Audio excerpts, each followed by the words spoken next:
Salut à tous et bienvenue pour un nouveau Superphysique Podcast. Je suis Rudy, cofondateur du site superphysique.org et nous lançons aujourd'hui une nouvelle série consacrée aux premiers membres de la team Superphysique et pour savoir ce qu'ils sont devenus et qui nous expliquent leur parcours, leurs préférences d'entraînement, leur alimentation. Et aujourd'hui, je suis très heureux d'accueillir pour ce premier épisode Nicolas Delporte, un cas très particulier qui, je pense, va vous faire énormément réfléchir et relativiser sur votre cas. Salut Nico. Salut Rudy, salut à tous les auditeurs et auditrices d'ailleurs.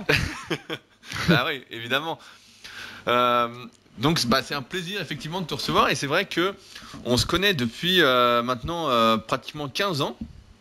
Oui, tout à fait. Plaisir partagé. Ça me fait vachement plaisir de pouvoir discuter avec toi parce que ça fait longtemps. Et c'est marrant parce qu'on s'était perdu un peu de vue. Et récemment, tu as ouvert en fait ta chaîne YouTube, donc qui est sous le nom Mycozer, si je dis bien, si je me trompe pas.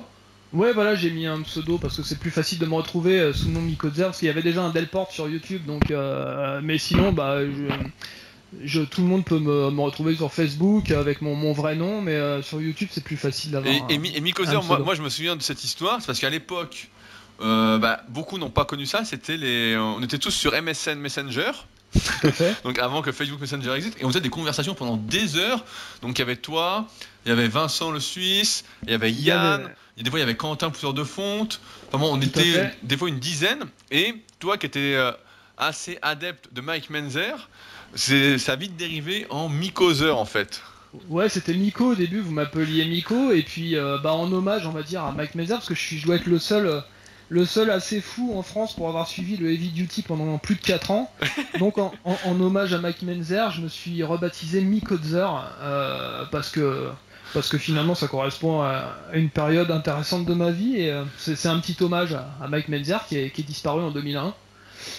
Voilà. Tout à l'heure, on discutait, et comme je disais, ça fait un peu plus de 15 ans. Et aujourd'hui, donc, tu m'as annoncé ton âge, et ça m'a fait un petit choc de me dire, putain, qu'est-ce qu'on a vieilli.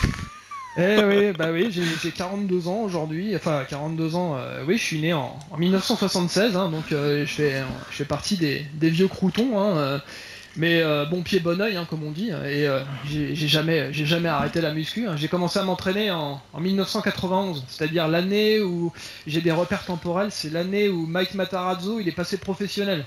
Putain, sacré repère. Ah, bah donc il a Mike Matarazzo, et c'était la première année.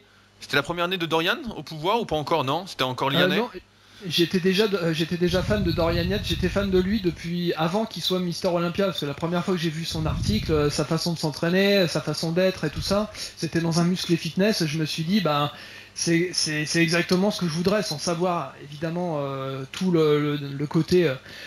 Le côté pharmacologie, on va dire, j'avais que 17 ans, 16-17 ans, donc je me rendais pas compte de tout ça, mais je voulais vraiment lui ressembler.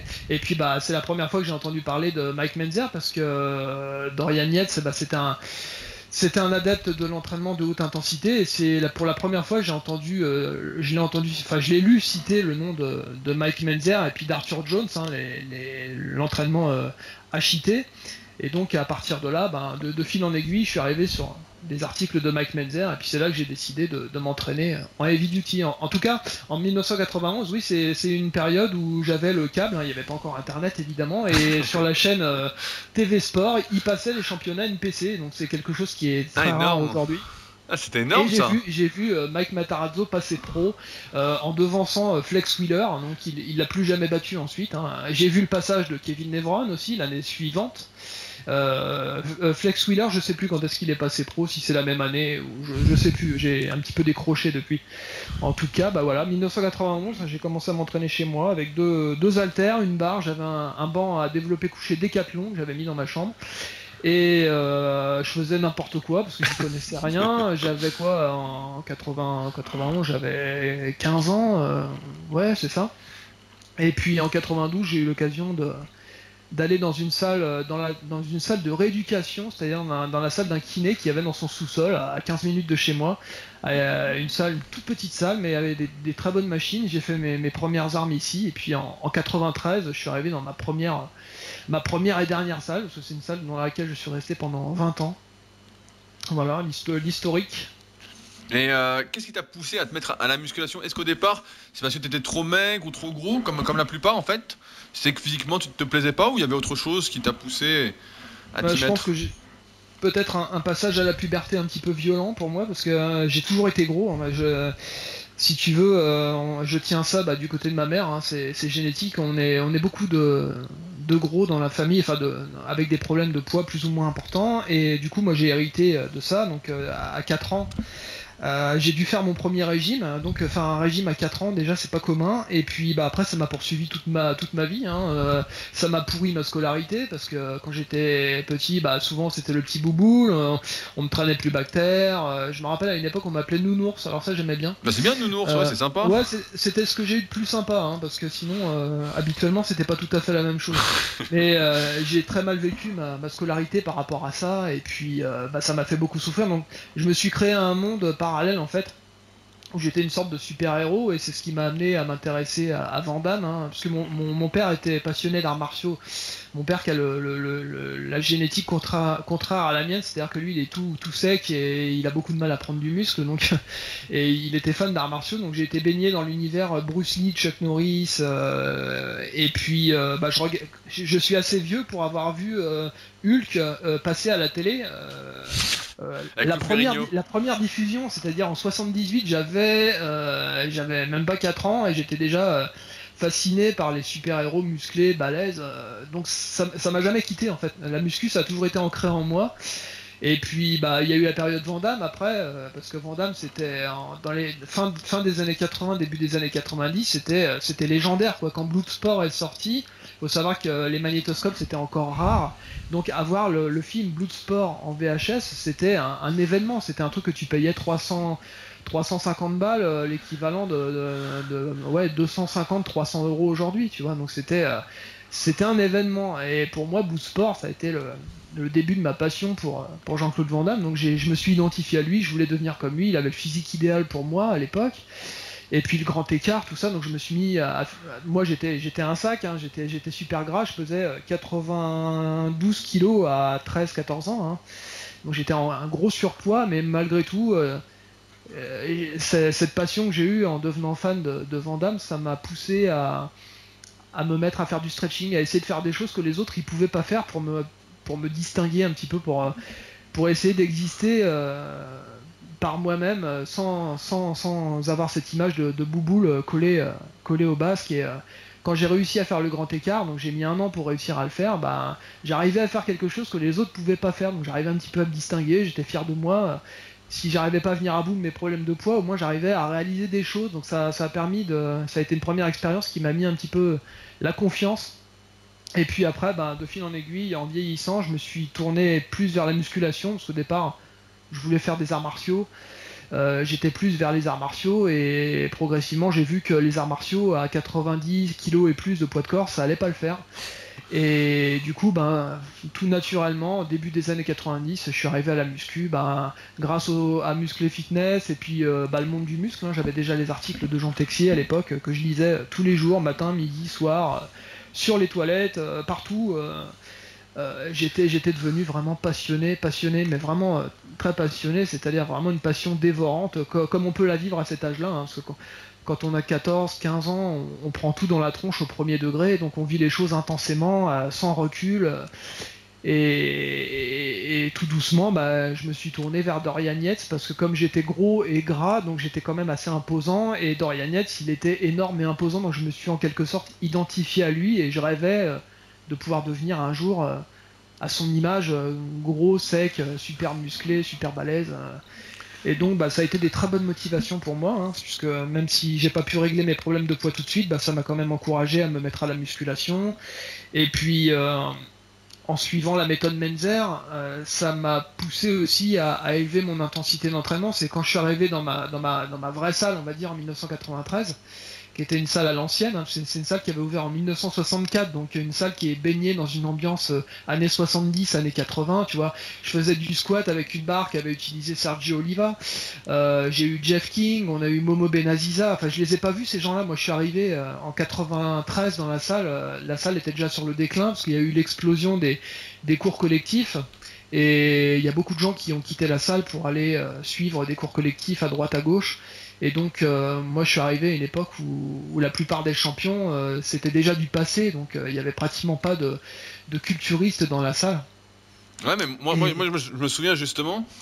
C'est pour ça que je te posais la question si tu avais toujours été gros ou pas, parce que je t'ai connu par rapport justement au monde du muscle, où tu avais eu plusieurs articles, dont notamment tu avais eu une belle interview, et tu étais passé dans un dossier du mois, si je me souviens bien, et justement dedans on voyait que tu étais parti de très très gros, tu avais fait une prise de masse je crois justement à l'excès, parce qu'à l'époque c'était vraiment la mode en tout cas de faire des prises de masse un peu démesurées, on disait tous bah faut grossir, ça, faut ouais. grossir, faut grossir, et tu étais l'exemple qui était pris pour dire bah voilà, faites la prise de masse. Après, vous arrivez à sécher. Tu avais un parcours assez incroyable. Et quand tu es arrivé sur les forums super physique, Smart Weight Training, donc l'ancêtre de super physique, et ben tout de suite j'ai vu ton nom. Je dis bah je te connais. Je dis je t'ai vu.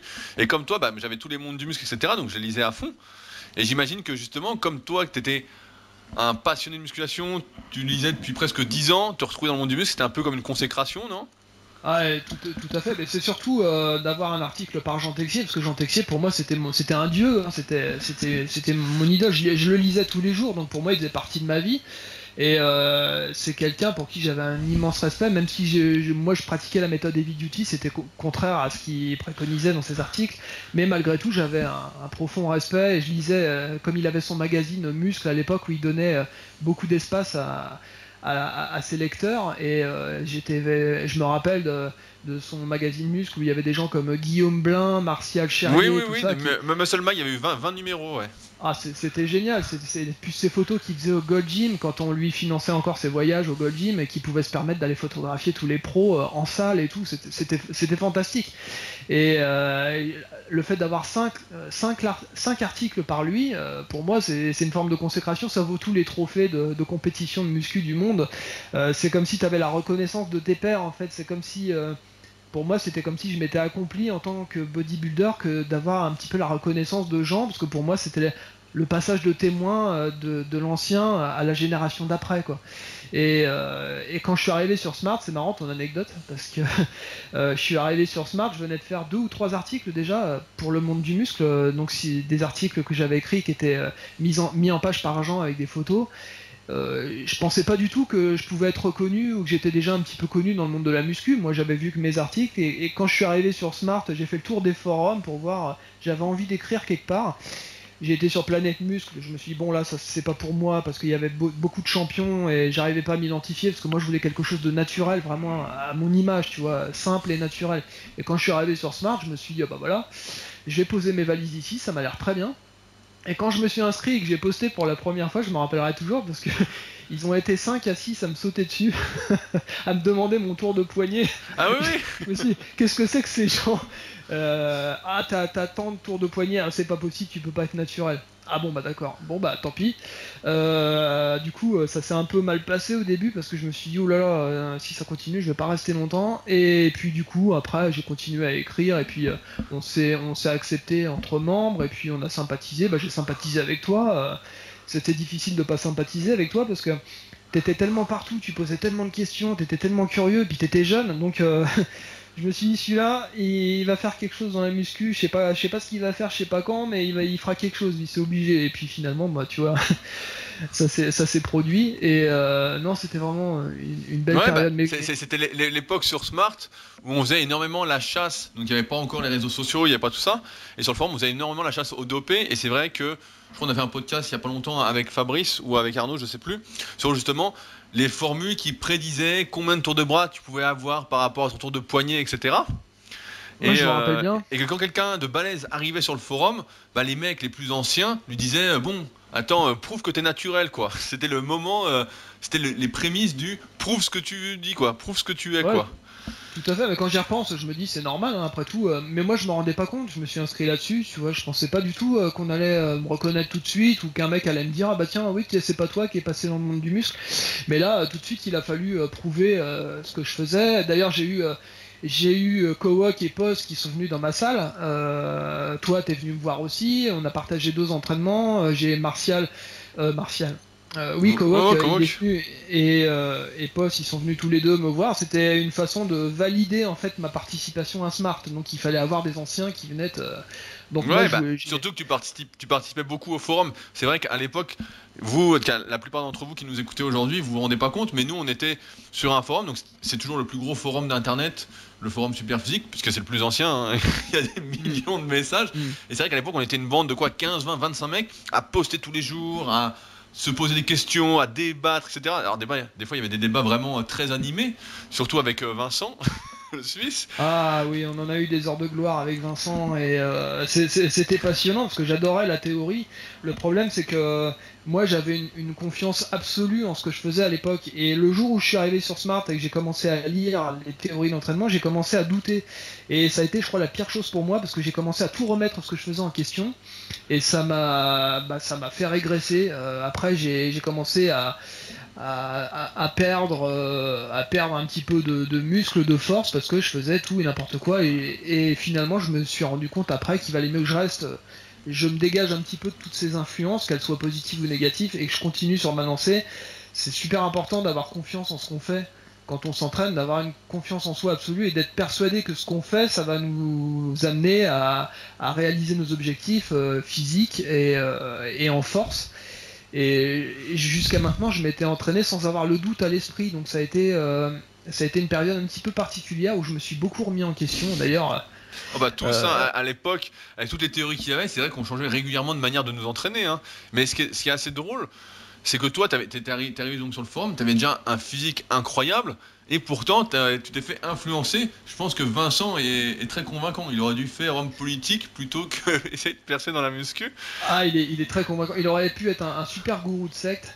Et mais j'adorais le lire. Hein. J'étais pas obligé de lire mais j'adorais lire la théorie. Pour moi, ça m'a passionné, surtout quand il parlait de Jones, de Menzer et tout ça, parce que moi, finalement, je me rendais pas compte du niveau que j'avais. Pour moi, j'étais loin d'être assez suffisamment musclé parce que j'étais pas j'étais pas sur les réseaux. C'était les débuts d'Internet. Moi, je m'entraînais uniquement dans ma salle. J'étais le seul bodybuilder de ma salle, je peux dire. Il y a des mecs qui poussaient un peu, mais j'étais vraiment le seul mec qui était investi dans la musculation, donc j'avais pas de point de comparaison. Donc pour moi, j'étais satisfait de mon niveau, mais je me trouvais pas terrible. Et le fait est qu'il y a des gens qui m'ont dit ah bah si t'es bien. Et je veux te dire que quand je regarde mes photos aujourd'hui, qui datent d'il y a 10 ans, 10-15 ans, quand je me regarde, je me dis ah ouais quand même j'étais quand même bien balèze. Et je m'en rends compte seulement aujourd'hui parce que tu vois, je suis pas le mec qui va coller des photos de lui au-dessus de son lit. J'ai pas je dégage ça n'a aucun intérêt pour moi. Je fais la musculation pour moi, pas pour mon image personnelle. J'essaie de voir jusqu'où je peux essayer d'aller au naturel et même encore aujourd'hui à 42 ans, j'essaie de continuer à progresser, même si à 42 ans tu passes plus de temps dans l'année à essayer de maintenir ton niveau qu'à essayer de progresser, mais c'est un petit peu plus dur, la récupération elle est pas la même, mais bon, il faut accepter de vieillir, hein. La vieillesse c'est une réalité physiologique, pardon, et quand tu n'acceptes pas de vieillir, parce que la vieillesse est dans la tête et tout ça, pour moi c'est un tissu de conneries. Il faut accepter les choses, il faut que ça évite d'être aigri déjà. Il faut avoir conscience de sa mortalité, c'est important. On n'est pas là éternellement sur Terre, donc on a du temps pour réaliser des choses, mais le temps passe très vite et il faut prendre les choses comme elles viennent. Il faut pas forcer la nature, et c'est pour ça que moi j'ai toujours été naturel de par ma pratique, mais aussi dans l'esprit. C'est le naturel pour moi, c'est un mode de vie. C'est pas juste, ça se limite pas juste à la musculation. C'est pour ça que j'ai jamais cédé à la tentation d'aller plus loin parce que ça m'intéressait pas. Et puis Jean Texier il m'avait dit de toute façon ne fais pas de compétition, parce que lui il avait l'expérience de la compétition, et il m'a dit ne fais pas de compète parce qu'il savait très bien que si je commençais à en faire j'allais être tenté. Et c'est un très bon conseil qu'il m'a donné parce que je l'ai toujours suivi d'ailleurs, parce qu'à l'époque je me posais des questions si j'allais continuer ou si j'allais enchaîner sur de la compète. Et puis je regrette pas parce que moi ma passion finalement c'est l'entraînement, c'est le combat contre soi-même, et puis de voir jusqu'où on peut aller, de se battre contre les charges, on se bat contre soi-même toute l'année en fait, tous les jours, et on essaye de s'améliorer, de prendre un petit le gain de muscle finalement c'est qu'une petite satisfaction. Moi c'est tout le processus créatif qui m'intéresse. Et je pense que tu seras d'accord avec moi. Oui, oui, ah bah, tout à fait. Bah, de toute façon, je pense qu'on s'est bien trouvé, et en tout cas, à l'époque, les gens qui arrivaient sur Smart, donc encore une fois l'ancien super physique, et qui restait, qui participait, c'est qu'on avait tous un peu le même état d'esprit. Je pense qu'on voulait vraiment, on avait déjà un profond rejet du dopage, de la triche, on avait du mal avec les gens malhonnêtes. Là, c'est pour ça les preuves, est-ce que t'es naturel, etc. On en a viré des mecs comme ça qui disaient qu'ils faisaient tant, qu'ils faisaient ci, ça, et les mecs prouvaient rien.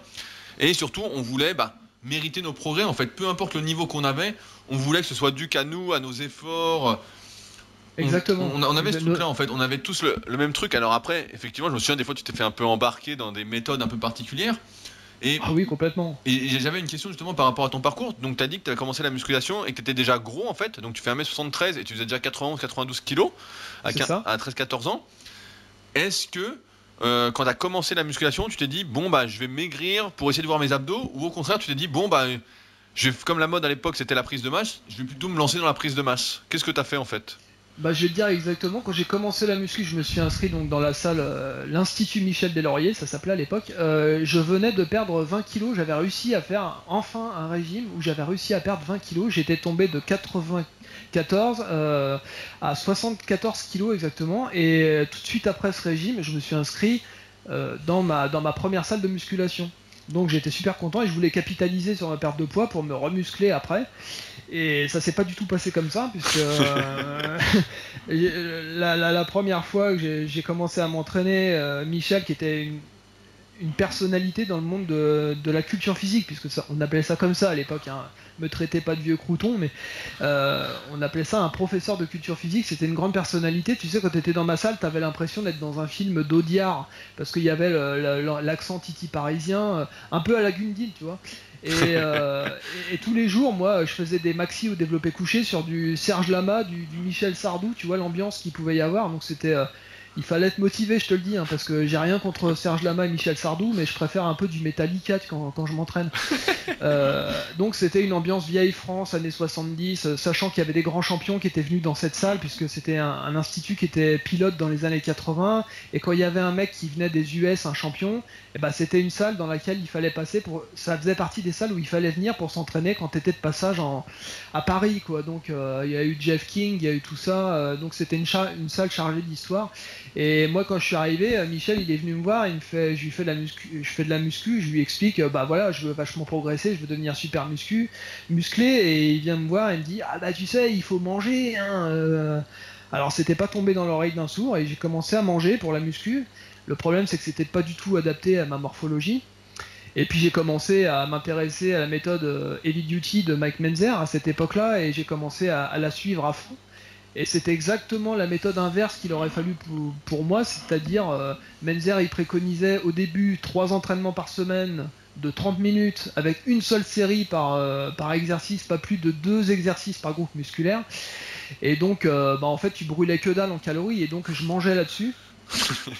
Et j'ai pris 30 kilos en un an. Donc t'es passé à plus de 100 kilos, quoi. En 1994, un an après, j'étais à plus de 100 kilos. Alors j'étais porcinet, tu vois, j'étais bien gras. Alors moi, je me voyais pas comme ça. J'ai vu après sur les photos, mais moi, je me sentais massif. Alors j'avais pris de la force, évidemment, hein. La première année, peu importe ce que tu fais, de toute façon, heavy duty ou autre, tu progresses. Mais franchement, physiquement, c'était déjà plus ça. Et puis à partir de là, je mangeais pour la perf, en fait, si tu veux.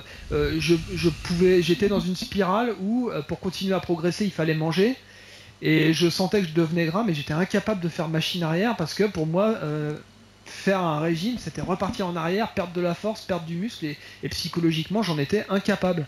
Donc je me suis laissé grossir, on va dire, et puis mon corps il demandait que ça, hein. L'année d'après j'étais à 105, 106 kilos, enfin bref, entre 94 et 1997 je suis passé de 100 à 125 kilos de poids de corps, 125 kilos qui ont été pesés à la salle par Michel Deslauriers d'ailleurs, et c'est lui qui m'a pesé sur la balance.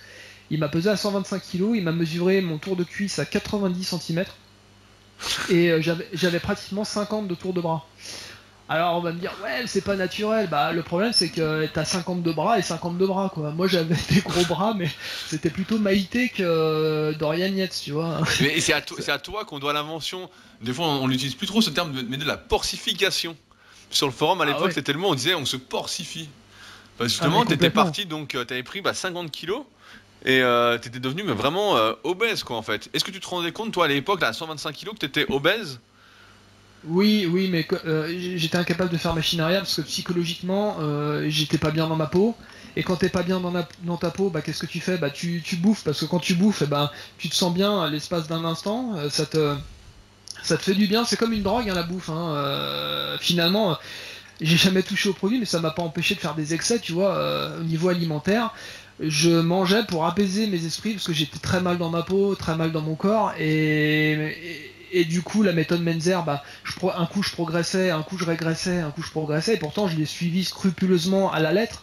Mais le problème c'est que sa méthode, elle était dès le départ, c'était du pipeau parce que il te disait, ben quand tu progresses plus, ça veut dire que tu es surentraîné. Alors quand tu t'entraînes 2 fois 20 minutes par semaine et que tu progresses plus, ça veut dire que tu es surentraîné. Donc qu'est-ce que tu fais quand tu t'entraînes 2 fois par semaine et que tu fais 4 séries en tout par séance, 4 séries de travail? Et ben t'en fais plus que 3 et tu passes à un entraînement tous les 5-6 jours. Donc j'étais arrivé en 97, je ne faisais chaque muscle, j'ai travaillé une fois tous les 15 jours. C'était un truc hallucinant et je régressais en force à grande vitesse, je perdais du volume, je prenais du gras, enfin je faisais exactement l'inverse de ce qu'il faut faire. Et du coup, bah, je compensais par l'alimentation parce que je croyais que j'étais pas fait pour ce sport. Je me suis dit, bah, je vais arrêter la muscu puisque c'est comme ça. Si je suis un, comme on appelle ça aujourd'hui, les hard gainers, tu vois. Ouais, ouais. Je connaissais pas le terme, mais je me considérais comme quelqu'un qui était pas fait pour ce sport et je rendais la musculation responsable de ma prise de poids, si tu veux. Donc, je me suis dit, en 97, j'étais tellement déprimé parce que mon poids de corps il s'envolait. Alors, j'étais fort, hein, mais pas très très fort. Par rapport à mon poids, j'étais pas super fort. Surtout par rapport à ce qu'on peut voir sur Superphysique en performance moyenne, c'était pas fantastique. Hein. Bah, Donc, je me souviens que t'as jamais été le plus fort d'entre nous, mais t'avais quand même de bonnes performances. Au meilleur, tu te rappelles de tes meilleures performances? Oui, je me rappelle que au squat, alors je suis monté au squat en demi-squat, hein, attention, je suis monté à 245 kg, ça a été ma meilleure performance, mais réalisée dans de mauvaises conditions. C'était un samedi matin, il y avait personne pour me spotter, et j'avais pas de ceinture, il y avait un cours collectif à côté, donc tu vois, j'étais vraiment fou à l'époque. J'avais chargé la barre, il y avait que des poids de 10 dans la salle, la barre était chargée, mais à ras la tronche, et j'avais même pas la place pour mettre le truc de serrage au bout. Et j'étais tout seul et j'ai quand même fait ce maxi à 245, donc j'étais quand même bien. Ouais, je travaillais quand même pas mal de la toiture à l'époque parce que il fallait quand même être un peu fou pour réaliser des choses comme ça. C'était pas raisonnable. Imagine, j'étais coincé sous la barre et tout, ça aurait été une Bah, catastrophe. je me souviens en plus dans ta salle, parce que c'était même pas des barres olympiques, je crois. Et les disques, c'était des disques bleus là, des disques de Tout à 10. fait, des poids de 10 kilos. Il y a eu des poids de 20 après quand ça a changé de propriétaire et que c'est devenu le club Sensation. Ils ont acheté des poids de 20, mais moi j'ai connu la majeure partie de ma vie, j'ai travaillé qu'avec des poids de 10. J'ai pas connu les barres olympiques. J'avais du mat. Et pourtant, ça m'a pas empêché, tu vois, de m'entraîner, de progresser. Moi, tu me donnes une barre et 2 haltères, je m'entraîne. Hein. Y a pas j'ai pas besoin de bling bling, de super machines convergentes et de machin. Le problème, c'est que, bah voilà, quand tu peux pas travailler avec du bon matériel, bah ça contribue à créer des déséquilibres physiques. Bon, moi, j'ai toujours eu des problèmes au niveau des pectoraux, ça a toujours été mon point Bah faible. ouais, je me souviens que t'étais pas très fort au pec. Je crois que ton maxi, t'avais déjà fait 130. Je sais même pas si t'as déjà passé 140 au coucher. Non, j'ai jamais passé 140, j'ai fait 130 à la force des fesses, hein, on va dire ça. C'était une barre qui était très très. Elle est passée, mais je suis pas sûr que ça aurait été validé en compétition, je Mais pense pas. par contre, t'étais Euh, hyper fort, moi je vois sur les tirages. Les biceps, le dos là, le rowing là, t'étais hyper fort. c'est ça, ouais, j'étais mauvais en poussée et bon, relativement bon au tirage, en toute proportion gardée. T'avais fait quoi? Et, Tu faisais des séries à 140 ou un truc du style au rowing? Ouais, j'étais monté jusqu'à 150. J'avais essayé 2 fois, j'avais essayé avec 170, mais le mouvement, c'est tellement facile de tricher avec le rowing. Moi, quand je faisais le mouvement, je m'en rendais même pas compte. J'ai fait 2 fois 90 au curl à la barre, mais c'était du dancing curl, là, tu sais, Ouais, ouais. c'était une espèce de vieille danse. Alors, j'ai passé 11 fois 70 au curl, ce qui était apparemment une belle performance, mais j'étais tellement devenu explosif à cette époque-là.